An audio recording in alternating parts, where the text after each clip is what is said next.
ಕಲಾವಿದರು ಪಾತ್ರಗಳನ್ನು ಹುಡುಕೊಂಡು ಹೋಗೋದು ಸರ್ವೇ ಸಾಮಾನ್ಯ. ಆದರೆ ಕೆಲವೊಮ್ಮೆ ನಟರ ಭಾಗ್ಯದಲ್ಲಿ ಬರೆದಿರೋದು ಪಾತ್ರಗಳೇ ಅವ್ರನ್ನ ಹುಡುಕೊಂಡು ಬರುತ್ತೆ. ನಟರಾಗಿರೋ, ನಿರ್ದೇಶಕರಾಗಿರೋ ಸುನೀಲ್ ಪುರಾಣಿಕ್ ಸರ್ರು ಇಷ್ಟು ವರ್ಷಗಳ ಕಾಲ ಸೀರಿಯಲ್ ಮಾಡಿದ್ರು, ಅದರಲ್ಲಿ ವೆರೈಟಿಯನ್ನು ಹುಡುಕ್ತಾ ಹೋಗ್ತಾರೆ. ಈಗ ಜಯಲಲಿತಾ ಮೂಲಕ ಸರ್ವೇ ಜನ ಸುಖಿನೋ ಭವಂತು ಅನ್ನೋಂಥ ಲೋಕಮಂತ್ರವನ್ನು ಪಠಿಸ್ತಾ ಇದ್ದಾರೆ. ಅವರನ್ನು ಮಾತಾಡಿಸ್ತಾ ಹೋಗ್ತೀನಿ. ಸರ್, ಮೊದಲನೇದಾಗಿ ನಾನು ಸೀರಿಯಲ್ ಬಗ್ಗೆ ಮಾತನಾಡೋದಕ್ಕಿಂತ ಮುಂಚೆ ನಿಮ್ಮ ಬಗ್ಗೆನೇ ಕೇಳಬೇಕು ನಾನು. ಇಷ್ಟು ವರ್ಷಗಳಾಯಿತು ನಿಮ್ಮ ಸಿನಿಮಾ ಇಂಡಸ್ಟ್ರಿಯಲ್ಲಿ, ಸೀರಿಯಲ್ ಇಂಡಸ್ಟ್ರಿಯಲ್ಲಿ ಕೆಲಸ ಮಾಡ್ತಾ ಮಾಡ್ತಾ ಗಡ್ಡ ಕೂದಲು ಸ್ವಲ್ಪ ಬೆಳ್ಳಗಾಗಿರ್ಬೋದು, ಆದರೆ ಶಕ್ತಿ ಉತ್ಸಾಹ ಮಾತ್ರ ಕಡಿಮೆ ಆಗಿಲ್ಲ. ಇದರ ರಹಸ್ಯ ಏನು? ಅಲ್ಲ, ಶಕ್ತಿ ಸಾಮರ್ಥ್ಯ ಕಡಿಮೆ ಆದ ದಿವಸ ನೀವು ಇಂಡಸ್ಟ್ರಿಲಿ ಇರೋಕ್ಕೆ ನಾಲಾಯಕ್ ಅನ್ನೋ ಥರ ನನ್ನ ಭಾವನೆ. ಯಾಕಂದರೆ ಆ ಒಂದು ಎಂತೂಸಿಯಾಸಮ್, ಆ ಒಂದು ಪ್ಯಾಷನ್ ನಿಮಗೆ ಇಲ್ಲ ಅಂತಂದರೆ, ಎಸ್ಪೆಷಲಿ ಈ ಪ್ರೊಫೆಷನಲ್ಲಿ ನಟರಾಗಿ ಉಳಿಯೋದಕ್ಕೆ ಸಾಧ್ಯನೇ ಇಲ್ಲ. ಯಾಕಂದರೆ ನಿಮ್ಗೆ ಅದು ಎಂಟೈರ್ ಅಸ್ತಿತ್ವ ಉಳ್ಕೊಂಡಿರೋದೇ ಅದರಲ್ಲಿ. ಯಾವುದೇ ಪಾತ್ರ, ನೀವು ಆಗಲೇ ತುಂಬ ಚೆನ್ನಾಗಿ ಹೇಳಿದ್ರಿ, ಕೆಲವೊಬ್ಬರಿಗೆ ಪಾತ್ರಗಳು ಹುಡ್ಕೊಂಬರುತ್ತೆ, ಕೆಲವೊಬ್ಬರು ಪಾತ್ರಗಳನ್ನು ಹುಡ್ಕೊಂಡು ಹೋಗ್ತಾರೆ ಅಂತ. ದೇವ್ರ ದಯದಿಂದ ನನಗೆ ಇದುವರೆಗೂ ನಾನು ಮಾಡಿರೋ ವಿಭಿನ್ನ ಪಾತ್ರಗಳು ಏನಿವೆ ಅದಷ್ಟು ಹುಡ್ಕೊಂಡು ಬಂದಿವೆ. ಸೊ ಅದೊಂದು ಖುಷಿ ಮತ್ತು ನನ್ನ ಅದೃಷ್ಟ ಅಂತ ಅಂದ್ಕೊಂಡಿದ್ದೀನಿ. ಹೀಗಾಗಿ ನನಗೆ ಫಿಟ್ನೆಸ್ಸು ಮತ್ತು ಎನರ್ಜಿ ಅಂತ ಬಂದಾಗ ನೀವು ತುಂಬ ಮೆಂಟಲಿ ಫಿಟ್ಟಾಗಿರಬೇಕು, ವ್ಯಾಯಾಮ ಇರಬೇಕು, ಕರೆಕ್ಟ್ ಒಳ್ಳೆಯ ಆಹಾರ ಅವೆಲ್ಲ ಇದ್ದು ನೀವು ಎಷ್ಟೇ ಟೆನ್ಷನ್ ತೊಗೊಳ್ಳಿ, ನನಗೂ ಟೆನ್ಷನ್ ಇದೆ ಇಲ್ಲ ಅಂತಿಲ್ಲ, ಬಟ್ ಅದನ್ನು ಬಿಡಬಾರ್ದು ಅನ್ನೋದು ಒಂದು ನನ್ನ. ಸರ್, ಸುಮಾರು ವಿಷಯಗಳಲ್ಲಿ ನೀವು ನೇರ ನುಡಿ ನಿಷ್ಠುರವಾದಿ, ಇದ್ದಿದ್ದನ್ನು ಇದ್ದ ಹಾಗೆ ಹೇಳ್ತೀರಾ. ಕೆಲವ್ರಿಗೆ ಅದು ರುಚಿಸದೇನೂ ಇರಬಹುದು. ಇಷ್ಟು ವರ್ಷ ಇಂಡಸ್ಟ್ರಿಯಲ್ಲಿ ಕೆಲಸ ಮಾಡ್ತಾ ಮಾಡ್ತಾ ಮಾಡ್ತಾ ಒಂದಷ್ಟು ಪಾತ್ರಗಳ ಹುಡುಕಾಟ ಇದ್ದೇ ಇರುತ್ತೆ ನಿಮಗೆ. ಸೀರಿಯಲ್ ಇಂಡಸ್ಟ್ರಿಯಲ್ಲಿ ಯಾವೆಲ್ಲ ಬದಲಾವಣೆಗಳು ಆಗಬೇಕು ಅನಿಸುತ್ತೆ ಸರ್? ಒಂದಷ್ಟು ಸಮಸ್ಯೆಗಳು ಇದೆ ಇಂಡಸ್ಟ್ರಿಗೆ. ಸಮಸ್ಯೆನೂ ಇದೆ, ಈಗ ತುಂಬ ಬೆಳೆದಿದೆ. ಅಂದರೆ ಮೊದಲು ಒಬ್ಬ ನಿರ್ದೇಶಕ, ಒಬ್ಬ ನಿರ್ಮಾಪಕನ ಕಂಟ್ರೋಲಲ್ಲಿ ಇರ್ತಿತ್ತು. ಈಗ ಆ ರೀತಿ ಉಳಿದಿಲ್ಲ. ಯಾಕೆ ಅಂದರೆ ನಿಮಗೆ ಇಂಡಸ್ಟ್ರಿಗೆ ತಡ್ಕೊಳ್ಳೋಕೆ ಶಕ್ತಿ ಎಷ್ಟಿದೆಯೋ ಆ ಶಕ್ತಿ ಮೀರಿ ಅವಕಾಶಗಳಿರೋದ್ರಿಂದ ನಿಮಗೆ ತಾಂತ್ರಿಕವಾಗಿ ಸ್ಕಿಲ್ಡ್ ವರ್ಕರ್ ಅಂತ ಏನು ಹೇಳ್ತೀವಿ, ಆ ಸ್ಕಿಲ್ಡ್ ವರ್ಕರ್ ಕೊರತೆ ಇದೆ. For example set assistants, production assistants, ಈ ಥರ ಅಸಿಸ್ಟೆಂಟ್ ಈಗ ಲೈಟ್ ಬಾಯ್ಸ್ಗಳಾಗಿರ್ಬೋದು, ನಮ್ಮ ಲೈಟ್ ಆಫೀಸರ್ಸು, ಅಥವಾ ನಿಮಗೆ ಸೌಂಡ್ ಇಂಜಿನಿಯರ್ಗಳು. ಇಲ್ಲಿ ಕ್ವಾಲಿಫಿಕೇಷನ್ನು ಅವರು ಕೆಲಸ ಮಾಡ್ತಾ ಮಾಡ್ತಾ ಕಲಿತ್ಕೊಂಡು ಕ್ಯಾಮ್ರಾ ಅಸಿಸ್ಟೆಂಟ್ ಆಗಿ ಕ್ಯಾಮ್ರಾ ಆದವ್ರದ್ದು ನಿಮ್ಗೆ 90% ಇದೆ. ಕಲಿತು ಇದನ್ನೆಲ್ಲ ಮಾಡೋಕ್ಕೆ ಆಗಿಲ್ಲ ಅವರಿಗೆ. ಬಟ್ ಎಲ್ಲರೂ ಅದ್ಭುತವಾಗಿ, ಅಂದರೆ ಅದನ್ನೇ ನಾನು ಹೇಳೋ, ಕಲಿಯೋದಕ್ಕೆ ನಾವು ಈಗಲೂ ಕಲಿಯೋದಕ್ಕೆ ನಮ್ಮ ಸೀರಿಯಲಲ್ಲಿ ಏನು ಹುಡುಗಿರಿ, ನಮ್ಮ ಚಿಕ್ಕ ಹುಡುಗಿ ಇವಳು ಮಾಡ್ತಿದ್ದಾಳೆ ಲಲಿತಾಂಪ, ಅವಳಿಂದ ಕಲಿಯೋದು ಇದೆ. ಅವಳು ಎಷ್ಟು ಕಾನ್ಸಂಟ್ರೇಷನ್, ಎಷ್ಟು ಗಮನ ಇಟ್ಟು ಪಾತ್ರ ಮಾಡ್ತಿರ್ತಾಳೆ ಅಂದರೆ ನಾವು ಅದನ್ನು ಖುಷಿ ಪಡ್ತೀವಿ. ಅಂದರೆ ನಾವು ಅದನ್ನು ಕೆಲವೊಂದು, ಯಾಕಂದ್ರೆ ಸರ್ವಸ್ವನೂ ನಮ್ಗೆ ಗೊತ್ತಿದೆ ಅಂತ ಅನ್ನೋದು ತಪ್ಪಾಗತ್ತೆ.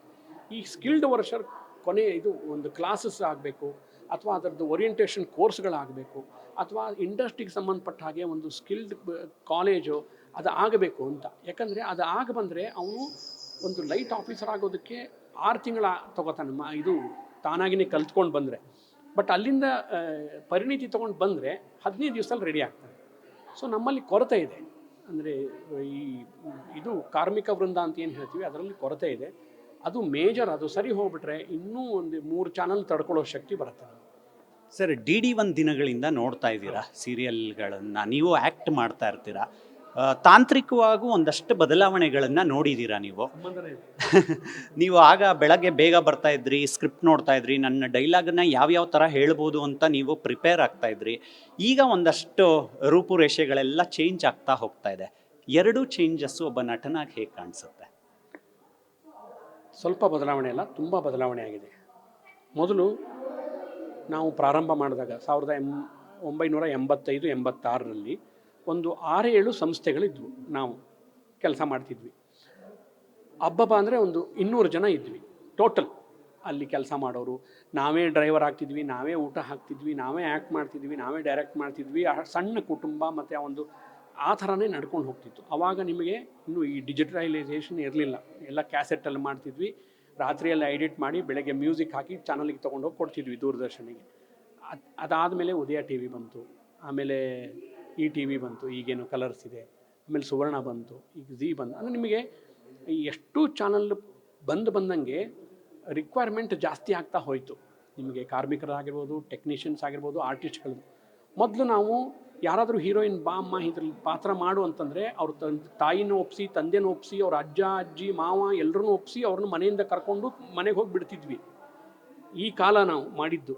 ಅವಾಗೇನು ನಾವೇನು ಇಂಟ್ರೊಡ್ಯೂಸ್ ಮಾಡಿದ್ದೀವಿ ಹೀರೋಯಿನ್ಗಳು, ಅವರೆಲ್ಲ ಇದೇ ರೀತಿ ಮನೆಯಲ್ಲಿ ಒಪ್ಪಿಸಿ ಈಗ ಒಂದು ಆಡಿಷನ್ ಅಂದರೆ 1,000 ಜನ ಬರ್ತಾರೆ. ಎಷ್ಟು ಬದಲಾವಣೆ ಇದೆ ನೋಡಿ. ಅಂದರೆ ಆವಾಗ ಒಂದು ಕಲೆ, ನಮ್ಮ ಸಂಸ್ಕೃತಿ, ನಮ್ಮ ಒಂದು ಅಷ್ಟಕ್ಕೆ ಸೀಮಿತವಾಗಿತ್ತು. ಈಗ ಇದು ಬಿಸ್ನೆಸ್ ಆಗಿದೆ, ಕಮಿಟ್ಮೆಂಟು ಬೇರೆ ಥರನೇ ಆಗಿದೆ. ಸೊ ಇದು ನಾವು ಕಣ್ಣಾರೆ ಕಂಡಿದ್ದೀವಿ. ಬಟ್ ಈಗಿರೋರು ಅಷ್ಟೇ ಪ್ರಾಮಿಸಿಂಗ್ ಯಂಗ್ಸ್ಟರ್ಸ್ ಏನು ಬಂದಿದ್ದಾರೆ, ನಿರ್ಮಾಣ ಸಂಸ್ಥೆ ಯಾರ್ಯಾರು ಬಂದು ಎಲ್ಲ ಮಾಡಿದ್ದಾರೆ, ತುಂಬ ಚೆನ್ನಾಗಿ ಕೆಲಸ ಮಾಡ್ತಿದ್ದಾರೆ. ಬಟ್ ಏನಂದರೆ ಸ್ವಲ್ಪ ಪ್ರೊಫೆಷ್ನಲಿಸಮ್ ಕಡಿಮೆ ಆಗಿದೆ. ಅದು ಒಂದೇ ವಿಭಾಗ ಅಂತಲ್ಲ, ಕೆಲವೊಂದು ಕಡೆ ಕಡಿಮೆ ಆಗಿದೆ. ಅಂದರೆ ಕಮಿಟ್ಮೆಂಟ್, ಈಗ ನಾನು ಇಲ್ಲಿ 1,000 ರೂಪಾಯಿ ಕೊಡ್ತಾರೆ ಆ್ಯಕ್ಟ್ ಮಾಡ್ತಿದ್ದೀನಿ ಅಂದರೆ ಇನ್ಯಾರೋ 1,500 ಕೊಡ್ತಾರೆ ಅಂದರೆ ಅಲ್ಲಿ ಹೋಗಲ್ಲ ನಾನು. ಅಥವಾ ಇನ್ನೊಬ್ಬರಿಗೆ ತೊಂದರೆ ಕೊಟ್ಟು ಇನ್ನೊಬ್ಬರಿಗೆ ಹೋಗುವಂಥದ್ದಿಲ್ಲ. ಕೆಲವೊಮ್ಮೆ ಇಲ್ಲಿ ಅನಿವಾರ್ಯತೆ ಕಾರಣಗಳಿಂದ ಕೆಲವು ಬದಲಾವಣೆಗಳು ಒಳ್ಳೆ ರೀತಿಯಲ್ಲಿ ಆಗಿಲ್ಲ. ಅದು ಸ್ವಲ್ಪ ತಿದ್ಕೊಂಡ್ಬಿಟ್ರೆ ಚೆನ್ನಾಗಿರುತ್ತೆ. ಕೊನೆಯದಾಗಿ ಸರ್, ಒಂದು ಸಮೀಕ್ಷೆ ಪ್ರಕಾರ ಕನ್ನಡದಲ್ಲಿ 50ಕ್ಕೂ ಹೆಚ್ಚು ಸೀರಿಯಲ್ಗಳು ಬರ್ತಾ ಇದೆಯಂತೆ. ಜನರು ಕೂಡ ಯಾವ ಸೀರಿಯಲ್ಲು ಯಾವ ಟೈಮಲ್ಲಿ ಬರುತ್ತೆ ಅಂತ ಸ್ವಲ್ಪ ಯೋಚನೆ ಮಾಡ್ತಾ ಇರ್ತಾರೆ. ಯಾವ ಪ್ರೈಮ್ ಟೈಮಲ್ಲಿ ನೋಡೋಣ, ಯಾವುದನ್ನು ನೋಡೋಣ, ಯಾವ ಕತೆ ಚೆನ್ನಾಗಿದೆ, ಇದೆಲ್ಲವನ್ನು ಕೂಲಂಕುಷವಾಗಿ ಯೋಚನೆ ಮಾಡೇ ಸೀರಿಯಲ್ನ ನೋಡೋದಕ್ಕೆ ಶುರು ಮಾಡ್ತಾರೆ. ಒಂದ್ಸಲ ನೋಡೋದಕ್ಕೆ ಶುರು ಮಾಡಿದ್ಮೇಲೆ ಅದು ಮುಂದುವರಿತಾ ಹೋಗುತ್ತೆ. ನೀವು ಇಷ್ಟು ವರ್ಷಗಳಲ್ಲಿ ಒಂದಷ್ಟು ಅಪ್ಸ್ ಆ್ಯಂಡ್ ಡೌನ್ಸು TRP ವಿಚಾರದಲ್ಲಿ ನೋಡಿರ್ತೀರ. ಕೆಲವೊಂದು ಸೀರಿಯಲ್ಗಳನ್ನು ಸಡನ್ನಾಗಿ ಸ್ಟಾಪ್ ಮಾಡೋವಂಥ ಹಂತವನ್ನು ಕೂಡ ನೀವು ಕಂಡಿರ್ತೀರ. ಎಲ್ಲ ವಿಭಾಗಗಳನ್ನು ನೀವು ಕೆಲಸ ಮಾಡಿರೋದ್ರಿಂದ ಕೇಳ್ತೀನಿ, ಮುಂದಿನ ಕನ್ನಡ ಸೀರಿಯಲ್ ಇಂಡಸ್ಟ್ರಿಯ ಗತಿ ಹೇಗಿರ್ಬೋದು? ಇನ್ನು ಒಂದು ಚಾನಲ್ ಬಂದರೂ ತಡ್ಕೊಳ್ಳೋ ಶಕ್ತಿ ಇಲ್ಲ. This is very clear. ಯಾಕಂದರೆ ನಿಮಗಿರೋ ಅದೇ ಎಡಿಟರ್ಗಳು, ಅದೇ ಕ್ಯಾಮ್ರಾಮನ್ಗಳು, ಅದೇ ಟೆಕ್ನಿಷಿಯನ್ಸ್ಗಳು, ಈಗ ಈ 5 ಚಾನಲ್ಗಳನ್ನೇ ನೀವು ಲೆಕ್ಕ ಅವಾಗ ಏನಾಗುತ್ತೆ, ಅನ್ಪ್ರೊಫೆಷನಲಿಸಮ್ ಶುರು ಆಗುತ್ತೆ. ಇಲ್ಲಿ ಅರ್ಧ ದಿನ ಮಾಡೋದು, ಇನ್ನೆಲ್ಲೋ ಅರ್ಧ ದಿನ ಹೋಗೋದು, ಅವನು ಈಗ 100 ರೂಪಾಯಿ ತೊಗೊಳ್ಳೋನು 1,000 ಕೇಳ್ತಾನೆ. ಸೊ ಇದು ಏನಾಗುತ್ತೆ, ಅಲ್ಟಿಮೇಟ್ಲಿ ಸಫರ್ ಆಗೋದು ಪ್ರೊಡ್ಯೂಸರ್ಗೆ ಹಾಕಿದ ದುಡ್ಡನ್ನು, ಬಂಡವಾಳನ ವಾಪಸ್ ತಗೊಳ್ಳೋ ಅಂಥದ್ದು ಇನ್ನೂ ಕಷ್ಟಕರವಾಗುತ್ತೆ. ಸೊ ಈ ಇರೋ 5 ಚಾನಲ್ಗಳಲ್ಲಿ ನಾವು ಯಾವ ರೀತಿ ನಾವು ಮಾಡ್ಕೊಂಡು ಹೋಗಬೇಕು ಅಂತ ಅನ್ನೋದು ಅಲ್ಲ. ಬರಬಾರ್ದು ಅಂತ ಹೇಳೋದಕ್ಕೆ ನಾನು ಯಾರೂ ಅಲ್ಲ, ಅಥವಾ ಬರಬೇಕು ಅಂತ ಹೇಳೋದಕ್ಕೂ ನಾನು ಅಲ್ಲ.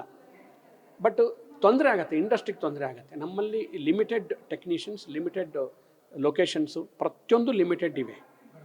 ಸೊ ಇದನ್ನೆಲ್ಲ ದೃಷ್ಟಿಯಲ್ಲಿ ಗಮನದಲ್ಲಿ ಇಟ್ಕೊಂಡು ಈಗ ಮುಂದೆ ನಾಳೆ ಒಂದು 2-3 ತಿಂಗಳಲ್ಲಿ ಸಾಕಷ್ಟು ಲೊಕೇಶನ್ಗಳು ಬಂತು, ಇನ್ನೊಂದೇನೋ ನಮಗೆ ಇನ್ಫ್ರಾಸ್ಟ್ರಕ್ಚರ್ ಎಲ್ಲ ಬಂತು ಅಂದರೆ ಆವಾಗ ನಮ್ಗೆ ತಡ್ಕೊಳ್ಳೋಷ್ಟು ಶಕ್ತಿ ಇರುತ್ತೆ.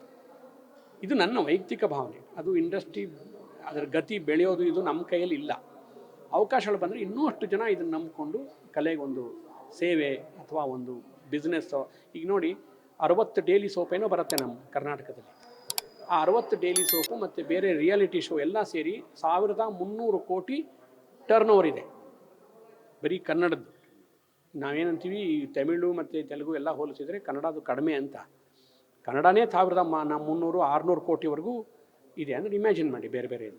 ಸೊ ಇಟ್ ಇಸ್ ಲೈಕ್ ಒಂದು ಎಂಪ್ಲಾಯ್ಮೆಂಟ್ ಕ್ರಿಯೇಟ್ ಆಗಿದೆ, ಖುಷಿ ಇದೆ. ಎಲ್ಲ ಚಾನಲ್ನವರು ತುಂಬ ಚೆನ್ನಾಗಿ ನಡೆಸ್ಕೋತಾ ಇದ್ದಾರೆ. Hats off to all. Okay sir, ಒಳ್ಳೇದಾಗಲಿ, ನಿಮ್ಮ ಪಾತ್ರಕ್ಕೆ ಜಯ ಸಿಗಲಿ, ಸರ್ವೇ ಜನ ಸುಖಿನೋ ಭವಂತು ಅಂದ್ಬಿಟ್ರಿ, ಅದರಲ್ಲೇ ಎಲ್ಲವೂ ಅಡಗಲಿ. Thank you. ಇವಿಷ್ಟು ನಟರಾಗಿರೋ ಸುನಿಲ್ ಪುರಾಣಿಕ್ ಅವರ ಮಾತುಗಳು. ಕ್ಯಾಮ್ರಾ ಪರ್ಸನ್ ಪವನ್ ಜೊತೆ ಮಾವಳಿ ಕಾರ್ತಿಕ್, ಕರ್ನಾಟಕ ನ್ಯೂಸ್ ಬಿಟ್.